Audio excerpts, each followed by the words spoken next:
The Ukrainians will never have an air force which is more powerful than the Russian air force. The numbers just wouldn't stack up. What the Ukrainians are aiming for is an aircraft that balances Russia's own aircraft superiority. So, with the current news of Ukraine getting F 16 jets for the Russia war after US approval, how could these F 16s make the difference for Ukraine in the war against Russia? The reason that F-16s could be very important to the Ukrainians is a number of things. One is that they potentially could get a lot of them. There are many F-16s available. They've been around a long time. They've been upgraded many times, and they're not the best aircraft around, but they're very good. And they're certainly a great deal better than the MiG-29s that the Ukrainians are presently flying. They would be better than the MiG-31s that the Russians are flying, and they'd be a pretty good competitor for the Su-35s, which is top of the range fighters, which the Russians are flying. Again, the key thing is not so much the airframe as the weapons that it carries. And with the 120 AIM air-to-air missile, the F-16s have the ability to be able to fire first. And in any air combat, the aircraft that can get a firing solution most quickly and fire first is probably going to win. So there are lots of other reasons why the F-16s are important, and they're very flexible. They could help the Ukrainians establish local air superiority over the battle space that they're fighting in. They can be used in a ground support role, that they can fire off air-to-ground missiles, which can take out ground targets. And though they're quite a complex aircraft, there are a lot of people in Europe who know how to service them. I mean, a lot of European nations have been running them very successfully for many years. So there's a stock of good aircraft with good maintenance facilities, which can be drawn together quite quickly. It's not without its technical difficulties. For instance, an F-16 needs a longer runway than Ukraine normally has. So the Ukrainians will have to develop some longer runways, and they'll have to do quite a lot of that in secret, because if the Russians see them building longer runways, they will undoubtedly attack them. So it's not without its problems, but if the Ukrainians could get enough F-16s into the air, a few squadrons of them, it would make a difference. Sadly, it's not going to make a difference in time for the Ukrainians' present offensive, which is absolutely critical.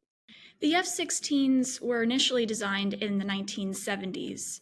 So, do you believe that they are going to be obsolete or perhaps not the best aircraft? And could that potentially hurt the efforts? The F-16 has been upgraded many times, so modern F-16s, the later marks, are very good. And the sheer reliability of the airframe, the fact that it's been around a long time and it's been a very satisfactory aircraft for all of the air forces that have run it, is a great vote in its favor.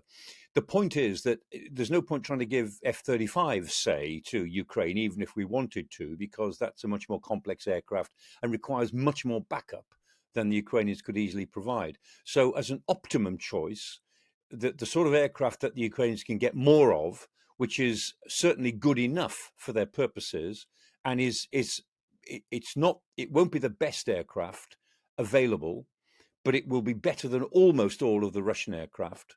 And if they get the numbers right and they're able to use them in the right way, then they will certainly do the job. And from the very beginning, the Ukrainians have been asking for F-16s. They would have quite liked the Typhoon. They would have quite liked the Swedish Gripen. There are all these things they could have used.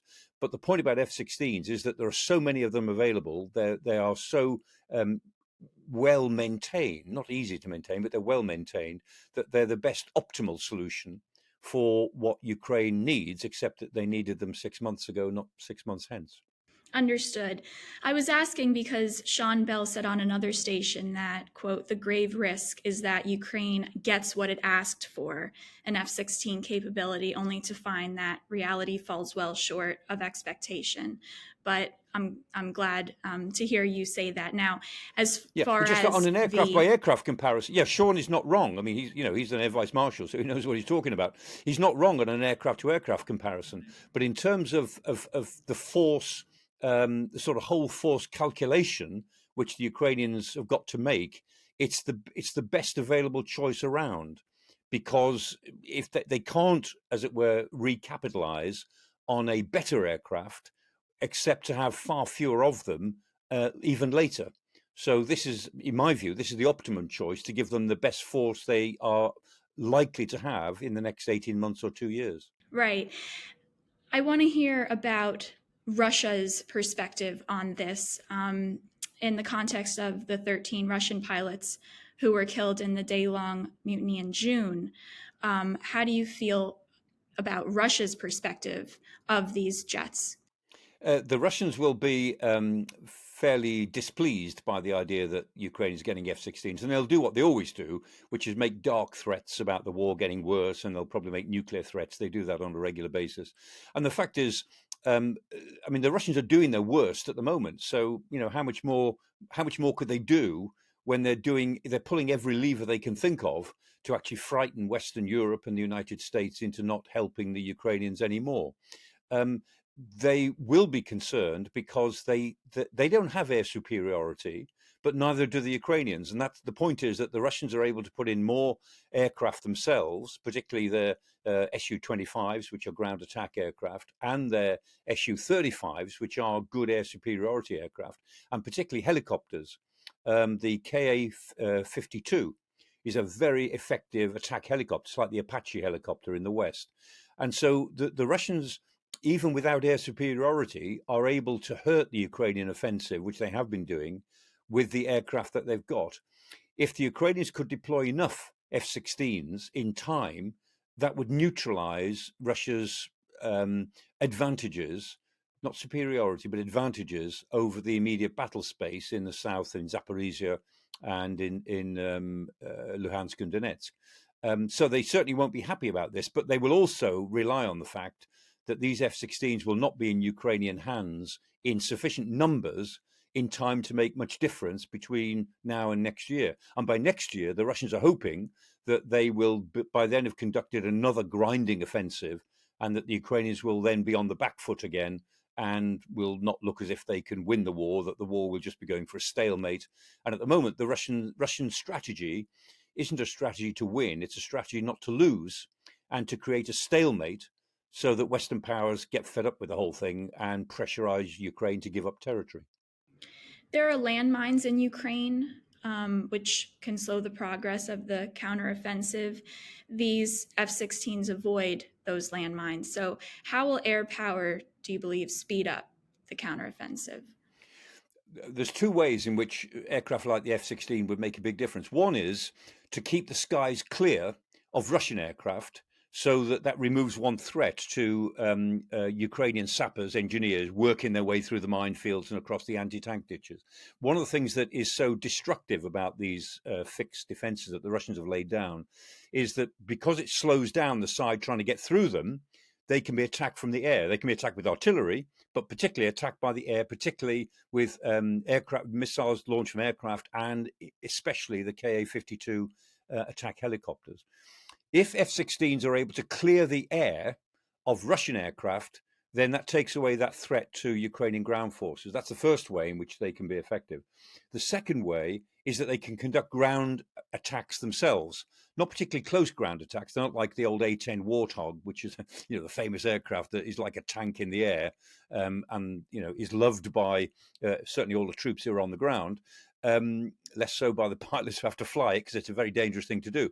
But the F-16s could certainly operate in a ground attack role. Again, the Ukrainians would need quite a lot of them to do this. So the main function at the moment, the most immediate thing F-16s could do, would be to keep the air clear of Russian aircraft and helicopters while the Ukrainians are fighting on the ground below, working their way through these obstacles.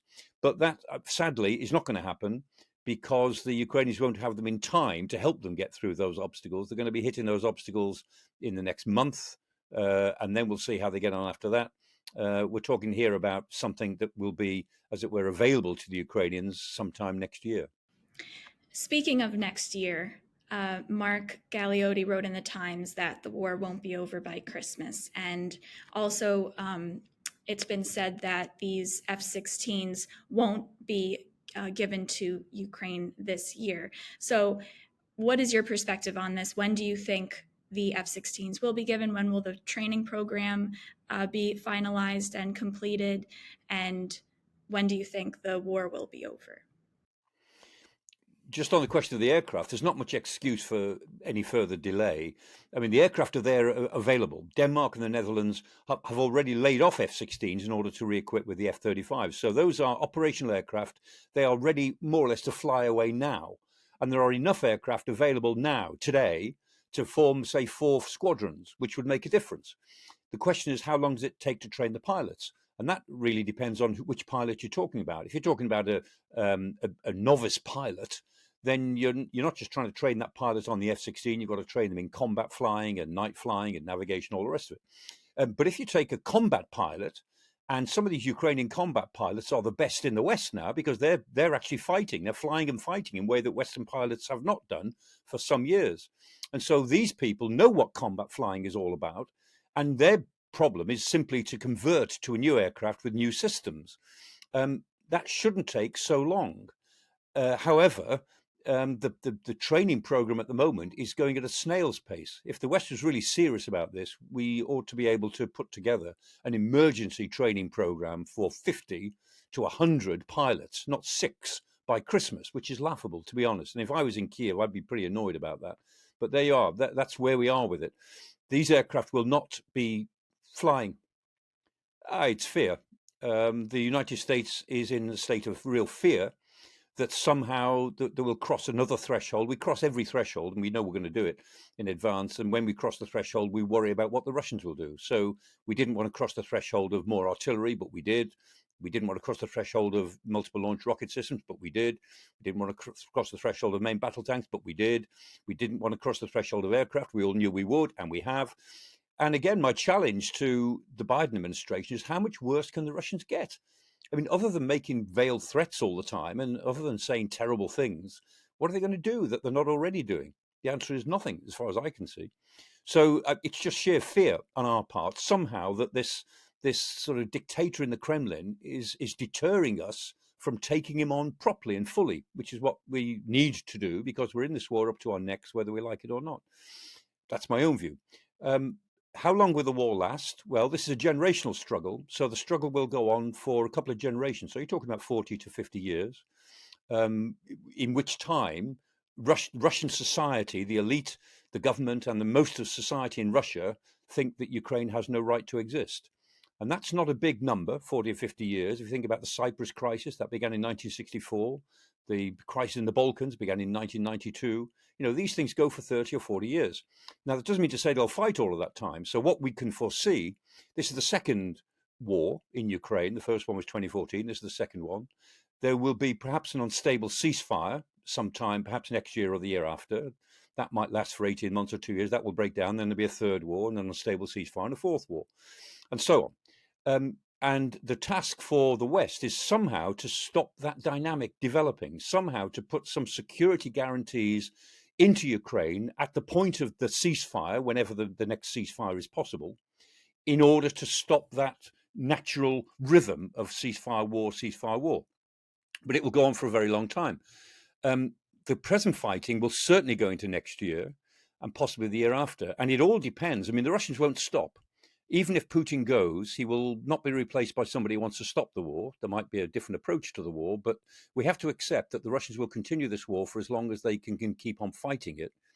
So the determinant, the war stops when one of three things happens. The war stops when China steps in and stops Russia, which is plausible. The war stops when the Russians have lost so much territory and are effectively kicked out of most of Ukraine and therefore are prepared to go for a ceasefire. Or the war stops when the West gets fed up of supporting Ukraine and withdraws that support, and the Ukrainians have no choice but to surrender whatever territory they've lost by then. So the war stops then, sometime, let's say next year or early the year after.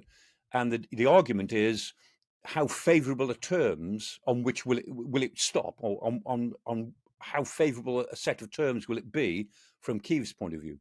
Do you think other countries will get involved more than they are now, or do you think the countries who will get involved in this conflict are already involved? I think it's entirely plausible that other countries will become involved in the war. Those who are, as it were, neutral and leaning towards helping Russia will probably continue to do that, but they're very wary of offering too much help, because I think there is a sense that they may be on the wrong side of history. On the other hand, the West has got to get through 2024. Getting through this year is relatively easy. But by the end of the year, we have our own armaments crisis, which is already in the pipeline. We are running out of weapons for ourselves and for the Ukrainians, and that's a big crisis of the arms industries in the West. They simply cannot produce enough quickly enough, and that crisis will develop at the end of the year. And then next year, we'll have an American crisis built around the presidential election. And we will not know how strong American support is. American support has been fundamental so far, and none of us on this side of the Atlantic should take it for granted. It has been quite something, and it's something for which those of us who care about freedom and democracy are very, very grateful for. But American politics certainly will go into a sort of crisis mode next year, given the polarity of the electoral process for next year, and that will create a crisis too. So the prospects for the rest of 2023 are not at all bad, and that's why the Ukrainians have got to do as well as they possibly can at the moment in this offensive, because this is really critical. By the end of the year and into next year, the Western support for Ukraine will probably go thin. I hope not too thin, but it will go thinner. And then we'll see how that affects thinking in the rest of the world. Once it becomes clear, if it becomes clear that the West will prevail, that Putin will lose, that Putin will be thrown out of Ukraine and be seen to pay a tremendous price for this adventure, this murderous adventure. If that becomes clear, many countries in the rest of the world will slip onto the Western side of the argument. Countries that are at present maintaining what they call neutrality will actually slip towards the Western camp if they see that the Western camp will prevail. But unless they see that, until they see that, they want to maintain their neutrality. And neutrality, in effect, favors Putin. There have been several Ukrainian drone attacks. Do you think that these drone attacks will diminish once the jets are introduced?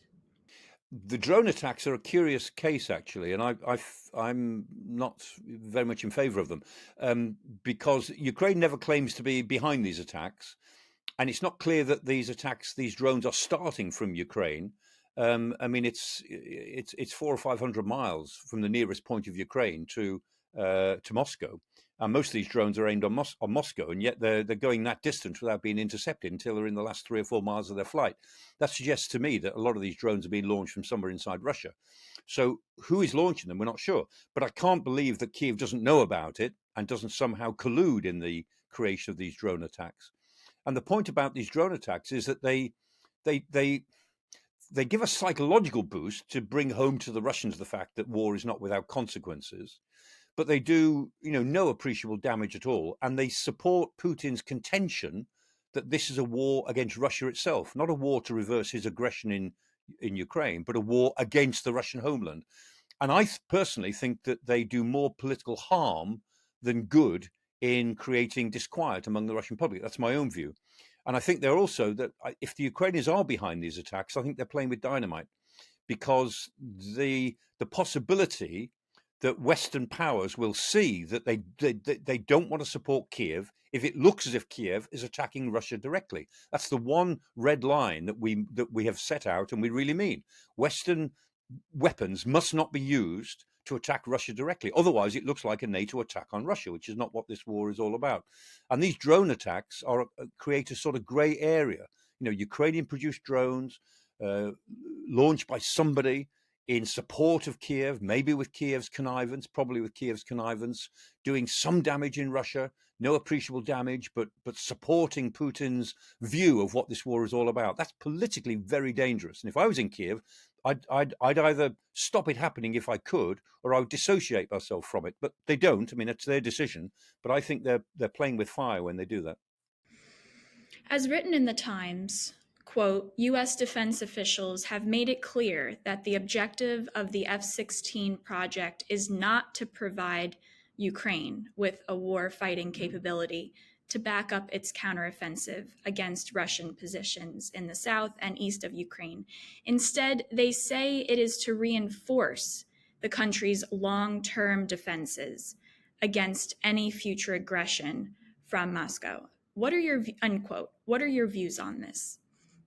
The Americans say that because they're trying to reassure Russia and the rest of the world that this is not really a crossing of a threshold, that they're thinking about Ukraine's long-term security by saying, no, we want to give them a modern air force, when they live in peace, armed peace with their Russian neighbors sometime in the future. That's all very well, but there won't be a Ukraine to live in an armed peace unless they win some of these battles. And the F-16 is a key component of winning some of these more immediate battles. And so I don't take that statement that the Americans make very literally. That statement is made for political purposes, and any sensible war planner in Kiev will say, look, get the F-16s as fast as possible. Let's use them as quickly as we possibly can, because we need every advantage we can get. Remember that the Ukrainians, in conducting this offensive, which the Americans say has nothing to do with the F-16s, in conducting this offensive, they're trying to conduct a major strategic offensive without air superiority. And the simple fact is, we in the West, we in NATO, would not even try to do that. We wouldn't even try it. And now we're sitting back and criticizing the Ukrainians if they don't succeed in doing something we wouldn't even attempt.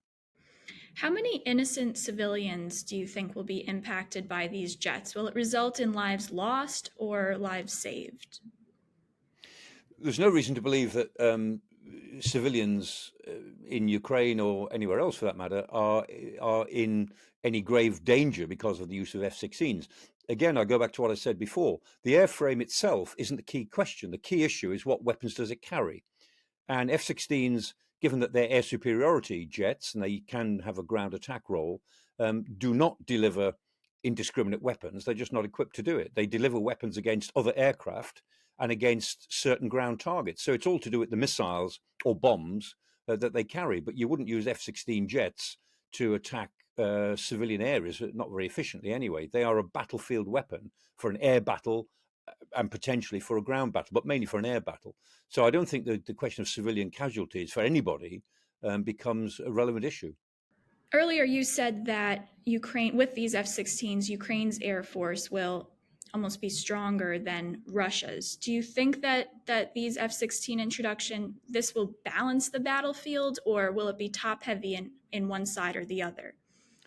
The Ukrainians will never have an air force which is more powerful than the Russian air force. The numbers just wouldn't stack up. What the Ukrainians are aiming for is an aircraft that balances Russia's own aircraft superiority. And very often, you're not looking at a sort of a balance sheet of military force on one side versus military forces on the other, not some sort of national balance sheet. What you're looking at is what matters over the battlefield. The battlefield itself may be 100 miles wide and 200 miles deep, whatever it is, and you're looking for the ability to prevail in that space on the ground and in the air. And so what matters is not whether this F-16 would give Ukraine a better air force than Russia. It certainly won't. But can you create enough of an F-16 force, say 10, 12, 15 squadrons of F-16s eventually, which will give Ukraine the ability to prevail in any given battlefield in which they find themselves fighting the Russians? And it would be nice if they could say they'll do that now, but they won't. And so sometime as this war goes into next year, then 4 or 5 squadrons of F-16s might make a difference in the particular part of Ukraine that they might be fighting. Well, thank you, Professor Michael Clarke, defense analyst. To hear more from Michael Clarke, you may read his work in the Times and the Sunday Times. Visit times.radio/subscribe.